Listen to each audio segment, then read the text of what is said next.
LDB Games. I'm Lord Darth Balls, and this is another Raid Shadow Legends video. And this video is going to be how I beat Bommal the DREADHORN, the hardest Doom Tower boss there is. Let's get into it. So before we get into the team, let's talk about Bommal's kit. He has 3 AoEs and a self buff with an extra turn in it. His A1 AoE decreases all bomb debuffs by 1, and he instantly activates any HP burns and decreases the duration by 1 as well. His A2 applies HP burn for 3 turns. Now, enemies receive more damage from HP burn for each bomb debuff they're under, and it's 100%. So if you're under 3, if you have 3 bombs on your champion, HP burn does 300% more damage. His A3 removes all buffs first and then attacks, placing a bomb debuff that's active for 2 turns, and it places an additional bomb debuff for each buff removed by this skill. And the bombs cannot be blocked or removed, but they can be resisted. His A4 is he increases his own attack for 5 turns. He summons 2 Dread Bombs, and then he grants an extra turn. Now, the increased attack buff is protected. It cannot be removed. And the passive associated with this is every time his turn meter is decreased, he summons another Dread Bomb. Now, he has a number of passives. There's a couple standard ones, right? Reducing the amount of damage max HP skills can do. Immune to all of the control debuffs, HP exchanges, HP balance, and cooldown increasing effects. He does have his turn meter reduction effects reduced by 50%, which is important. And then every time an enemy places a debuff, so anytime you put a debuff on Bommal, it puts a bomb on your champion for 2 turns. They cannot be blocked or removed. And now each time a bomb debuff detonates, has a 25% chance of stunning all other enemies, which is your team. So one champion has a bomb detonate, 25% chance for the rest of your team to take a stun. And Bommal receives 300% more damage from bomb debuffs. So if you've done the Nishak fusion recently, he's actually a really good champion for this. I haven't built mine yet. This is the team that I've been using since I beat it for the first time. Now let's talk about the Dread Bombs that he summons. These enemies don't have skills, like active skills, but they can still be treacherous. Now, they're very slow. Whenever they get their turn, they self-destruct. Now, it doesn't tell you here, but anytime I want to learn something about Raid Shadow Legends, I go to hellhades.com. He's got an incredible website, and it tells me that when the bomb explodes, it deals 40% of your champion's max HP in damage, and it's pure damage. Neither shields nor defense help against it. However, if you land a freeze on the bomb, it will only do 20% of your champion's max HP in damage. So it reduces the damage the bombs do by half. So freeze is an incredible strategy. Block damage is also a good one because it can prevent the bombs from doing damage. And the bombs are immune to pretty much everything except for freeze and HP burn. But when they take damage from HP burn, including if one is on the boss, it fills their turn meter, getting them faster to that detonation. So let's get into the team. So the first champion I bring into my squad is Duchess. Now, Duchess is an incredible support champion. She brings a shield on herself and another ally for 2 turns on her A1. Bombs ignore shield, though, so it doesn't really help with the bombs. It can help a little bit with the actual attacks. Her A2 has the AoE block debuffs, increased attack, and Perfect Veil. Now, Perfect Veil is a straight-up damage reduction, which is incredible, right? It reduces the amount of damage you take, and the block debuffs, it can't block the bombs, but it can block the HP burns. And remember, the more bombs you have, the more damage the HP burn does. So the HP burns can be very deadly if you don't block or cleanse them. She also brings an AoE revive with Veil and continuous heal, right? Healing my allies and giving them some level of protection. Now, what really sets her apart from the rest of support champions is this passive, which is straight up a 15% damage reduction from bosses. Now, if you don't have Duchess, other legendaries you could use: Cardiel, Blind Seer, Elva Autumnborn, Pythion, Underpriest Brogni, 2 past fusions, Tatura Ride-Eyed, another past fusion, and then some epics that you can use if you don't have very many legendaries are Maneater, Sanguinia, Sepulchre Sentinel, Mausoleum Mage, who actually brings a cleanse as well, which is kind of nice, and Skytouch Shaman, Skathix, all really good champions to take the place of Duchess. However, if you have her, you should probably use her. I've got her built super fast with high resistance because, again, the bombs can be resisted. Next up is Rector Drath. Rector Drath comes in. She has a decreased attack on her A1, which is a nice little bonus. However, it's not the reason that she's in this fight. She's in it because she has an AoE heal with a perfect veil on every champion. So that's 2 perfect veil champions now. And it's important to remember that Bommal can remove buffs. So I bring them both in so that I have a chance of keeping perfect veil up as much as possible. She also brings continuous heals with that. She does have a single target revive with a perfect veil, excuse me. And her passive is really what makes her incredible for this fight. So whenever an ally with Veil or Perfect Veil gets a turn, they get a straight up 10% heal.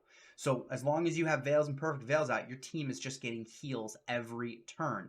Now, she also increases the resistance of allies under Veil or Perfect Veil by 50, which is awesome, right? Because you can resist every single debuff that Bommal puts out. Now, on floor 10, it's fairly easy, right? I check out the raid status tool and I see that Bommal has accuracy of 50, which isn't really much. So you really only need 100 to 150 resistance to block them. However, as he scales up into harder levels, his accuracy goes higher and higher. Now, how do I have her built? I've got her built moderately fast, right? Decent effective HP, kind of like Duchess, just nowhere near as tanky. And I have her with a substantial amount of resistance and a substantial amount of accuracy, because when I can, I do want that decreased attack to go on, because bomb damage is based on attack. And if you remember, he has an increased attack for 5 turns that cannot be blocked or removed. Sorry, that cannot be removed. So any way that I can decrease his attack is important. Now, I'm bringing in Geomancer as well, right? And Geomancer comes in for a very specific reason. 2 specific reasons, actually. He has decreased accuracy on his A1, which helps to resist the bombs and the HP burns that Bommal tries to put out. He has the A3, which does have a target, a turn meter depletion. Now, when this happens, Bommal drops another Dreadhorn bomb. Bommal drops another Dreadhorn's bomb. Bommal drops another bomb. So one of those bombs pops up again, the Dread bombs. And it also has a chance of putting HP burn and weaken. Now, if you remember, HP burn ticks increase the turn meter of the bombs. However, the reason why I bring Geo in is because of his passive. One, when an enemy is under HP burn, it decreases the damage your allies receive by 15% and deflects it back. So you're reflecting damage, and the damage can be pretty massive. Right now, when he's attacked, it deflects 30% of the damage instead.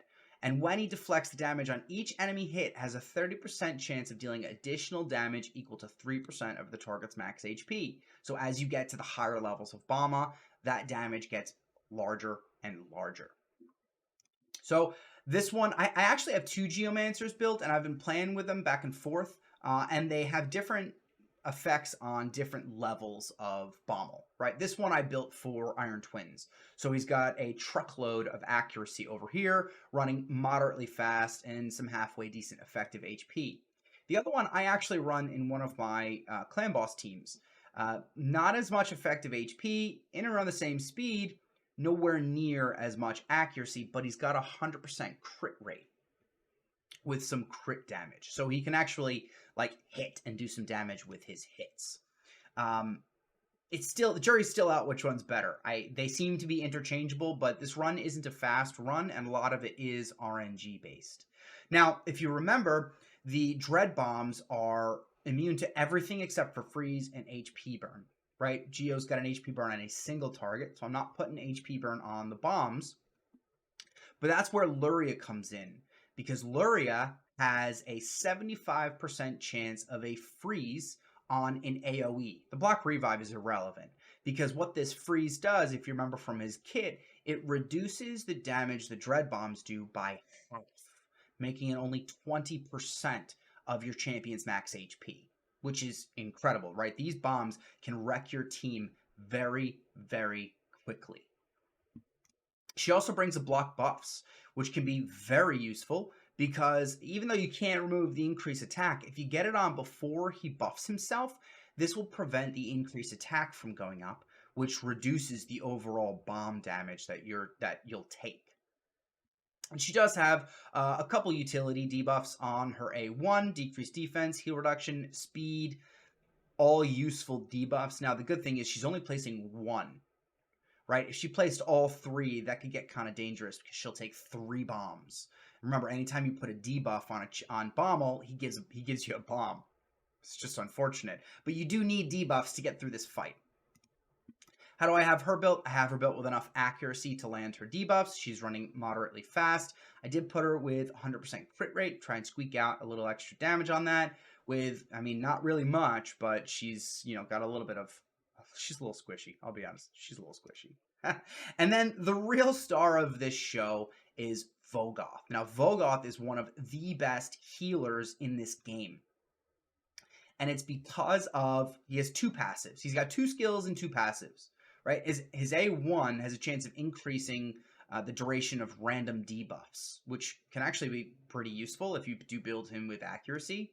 His A2 brings a provoke and a decreased attack when they receive the provoke. So this is completely useless for the Bommal fight. It's good against the waves, but doesn't do you any good against the boss himself.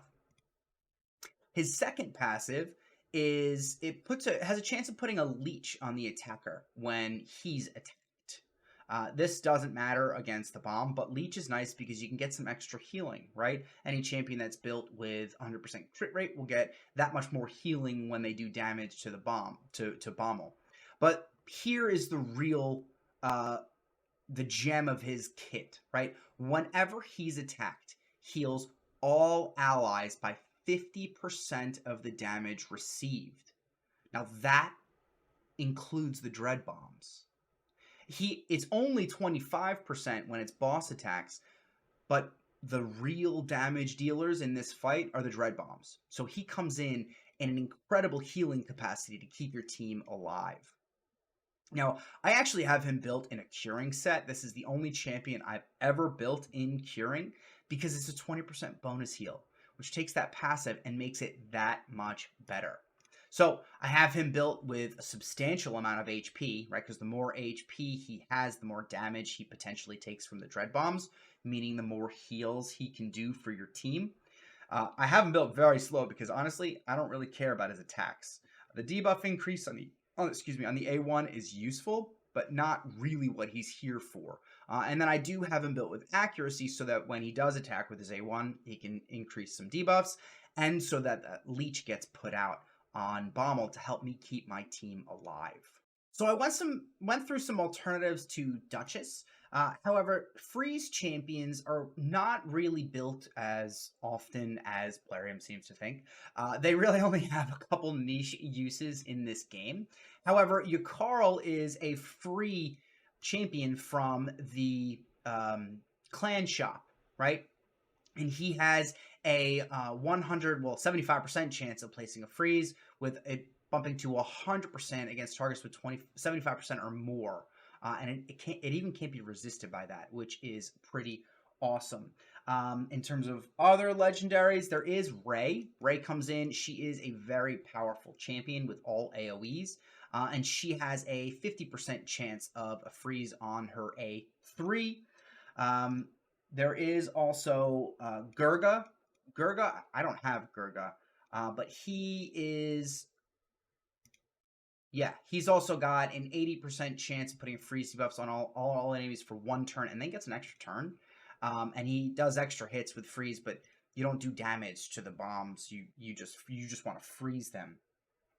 If you were playing when he was available, Ninja comes in with an AoE freeze. However, you need to make sure that with Ninja, you'll probably have to manual it. You have to target the actual dread bombs themselves, because when he attacks a boss, he does not do an AoE. And he also doesn't place a freeze, right? Even if he did, it wouldn't matter because bosses don't take freezes. If you were around or pulled him, notice I don't have him yet either. Tormund is a pretty good option because he can throw a freeze on his an AoE on his A1, which is kind of nice. So Tormund's passive is interesting, right? Because it has a 20% chance of placing a freeze on each enemy with each time they receive a buff, which doesn't apply to the dread bombs, or have their turn meter filled. And remember, every time an HP burn ticks on the boss, it fills the turn meter of the dread bombs. Also, if you put HP burns on the dread bombs, it'll fill their turn meter as well. So this can actually be useful in a fairly niche team. I don't have him, so I can't exactly play around with him and experiment, but if anyone does have any experience using him in these teams, I'd love to hear down in the comments. Let me know what you think. Is Shiramani. Shiramani is a high elf, right? I don't have her either, but she has books to a 100% chance of placing a freeze on all enemies. So these champions are really good for reducing the amount of damage that the dread bombs can do to you. So that's the team that I use to beat Bommal on the lower stages. The harder stages, I do have to change my team up a little bit, and I'll go through that when we get there in the Doom Tower. If you don't have Vogoth is an exceptional champion, and there's really no one like him in the game. Vrask is another really good option because every time he hits, he heals your whole team. So if you don't have Vogoth, any other healer can be useful. You just need to make sure that they're tanky enough to withstand the hits and they're doing enough healing to keep up with the damage. And if you don't have Geo, you can throw in another sort of healer of some kind to help take the damage, to help keep your team alive, or any other damage dealer to try to do damage against the boss. So that's what I got. Let me know what you guys think down below. This was the most difficult boss for me to figure out how to beat. And I will be doing a Nishok video sometime in the future when I do inevitably get him built. I don't even think I have his Ascension done. He's probably sitting here, not even level 50. Yeah, he's level 40, totally naked with no Ascension. So I'll eventually get to him because he is an incredible champion for this fight with his kit. I've seen some really crazy solo builds with this guy. And if you did the fusion, you've got him sitting around. He could be someone that you can take advantage of, which is really cool. So I'm going to put a clip of the run at the end of this. Feel free to check it out. If you've made it this far, thanks for watching. Don't forget to like and subscribe on the way out. I've been Lord Darth Balls. I'll catch y'all in the next video. Enjoy your raid.